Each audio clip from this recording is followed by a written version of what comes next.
Shalom saudara dikasihi Tuhan. Sebelum kita masuk dalam pendengaran akan kebenaran firman Tuhan, kita berdoa. Bapa di dalam sorga, saat hari ini Tuhan kami mengucap syukur dan kami akan mendengarkan sebagian daripada firman-Mu Tuhan. Berkatilah pendengaran kami, berkatilah hati kami untuk dapat menerima firman-Mu. Di dalam nama Tuhan Yesus kami berdoa dan mengucap syukur. Haleluya. Amin. Bacaan kebenaran firman Tuhan yang tertulis dalam Mazmur 23 ayat 1, saudara. Mazmur Daud. Tuhan adalah gembalaku, takkan kekurangan aku. Tuhan adalah gembalaku, takkan kekurangan aku. Siapakah Tuhan bagi kita? Atau siapakah Tuhan bagi Bapak Ibu para pendengar pada saat hari ini? Pertanyaan yang sangat penting bagi kita semua. Jawabannya bisa beragam, saudara. Dari jawaban yang kita dengar, maka kita bisa menyimpulkan siapa Tuhan itu bagi dia, saudara. Dari jawaban maka kita bisa mendapatkan harapan apa yang saudara di hati orang tersebut. Siapakah Tuhan bagi saudara? Suatu pertanyaan yang penting dan genting yang harus dijawab. Pertanyaan yang memerlukan jawaban yang tepat dan benar. Sebab jika kita memandang Tuhan dari sisi yang keliru, maka sesatlah jalan hidup kita, saudara. Akibatnya tidak main-main, saudara. Saudara tidak akan pernah sampai di tujuan hidup yang sejati. Yang ada hanyalah penderitaan selama-lamanya. Penyesalan memang selalu muncul di belakang, bukan di depan. Tuhan adalah gembalaku, ayat renungan kita pada saat hari ini yang ditulis oleh Daud, saudara. Pengalaman hidupnya yang penuh dengan tantangan memberi perjalanan yang begitu berharga, membuat Daud pada akhirnya menyimpulkan bahwa Tuhan adalah gembala hidupnya. Daud bisa mengenyam ketenangan dan kenyamanan dalam hidupnya karena Tuhan, saudara. Gembala yang baik itu selalu menuntun perjalanan hidupnya. Pengalaman hidup bisa bercerita banyak. Daud yang sewaktu masih muda pernah menjadi gembala domba. Sangat mengerti peranan dan tugas seorang gembala. Kawanan domba yang digembalakannya adalah jenis hewan yang bodoh dan lemah. Bodoh karena domba tidak bisa pulang sendiri ke kandangnya jika tidak dituntun oleh gembalanya. Domba juga disebut bodoh karena mudah tersesat jika terpisah dari gembalanya. Domba lemah karena sama sekali tidak memiliki kemampuan untuk menghindar dari serangan lawan. Alih-alih menyerang, saudara, domba tidak memiliki taring, tanduk,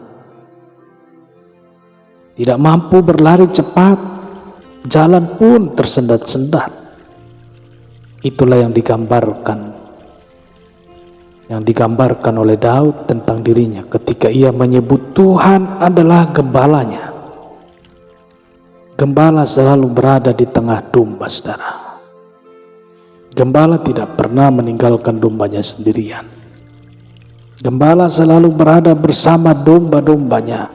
Ada kalanya gembala memimpin di depan domba-dombanya. Tetapi kadang juga di belakang untuk membiarkan domba-dombanya memiliki keinginan untuk mengambil jalannya sendiri.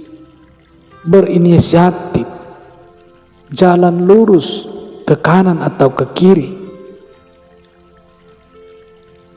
Jika dilihatnya domba mengambil jalan yang keliru, maka dengan tongkatnya Gembala mengarahkan domba-dombanya untuk kembali ke jalan yang benar. Bahkan di suatu saat gembala berada di tengah-tengah dombanya, berbaur dengan mereka. Gembala ingin memberi kehangatan kepada domba-dombanya. Gembala ingin menyatakan bahwa ia bersama-sama dombanya. Ia tidak membiarkan dombanya merasa sendirian tanpa hadirnya gembala. Ia ingin memperlihatkan perhatiannya kepada para dombanya. Saudara, bagaimana dengan hidup keseharian kita? Apakah saudara seperti Daud yang selalu merasakan Tuhan yang memimpin hidup saudara? Ketika Tuhan berjalan di depan, sesungguhnya Dia ingin menunjukkan jalan yang saudara harus tempuh. Luruskah, ke kanankah atau ke kirikah? Kadang Tuhan mengajak saudara mendaki gunung kesulitan. Supaya apa saudara? Supaya kita belajar arti hidup ini saudara. Hidup adalah perjuangan. Tetapi Tuhan juga ada kalanya berada di belakang kita. Dia sedang mendidik saudara. Dia sedang mendidik kita. Membiarkan kita belajar mengambil keputusan sendiri. Tujuannya saudara supaya kita menjadi lebih dewasa. Tuhan ingin kita memiliki inisiatif sendiri, prakarsa sendiri, bisa memilih dan membedakan mana yang baik, mana yang buruk saudara. Tidak jarang Tuhan memang mengambil posisi di belakang kita. Bagi kita yang kurang peka maksudnya, atau kita sering mengomel, mencelah, bahkan tega-teganya bilang Tuhan sengaja membiarkan kita sehingga kita terperosok, jatuh ke dalam lubang. Itu bukanlah sifat Tuhan saudara. Dia sangat menyayangi kita. Sewaktu-waktu Tuhan merasa perlu berada di tengah hidup kita, mengambil posisi di senter, di pusat kehidupan saudara. Pada waktu kita bingung, kecewa dan hampir putus asa, saudara sedang menanggung penderitaan yang berat, kesepian, kesendirian, Tuhan mendekati kita. Dia tahu bahwa kita butuh rangkulan, kita butuh kehangatan, kita butuh pelukannya. Saudara perlu merasakan Tuhan tidak jauh dari saudara. Dia sangat dekat dengan kita. Dia sangat dekat dengan saudara. Puji Tuhan.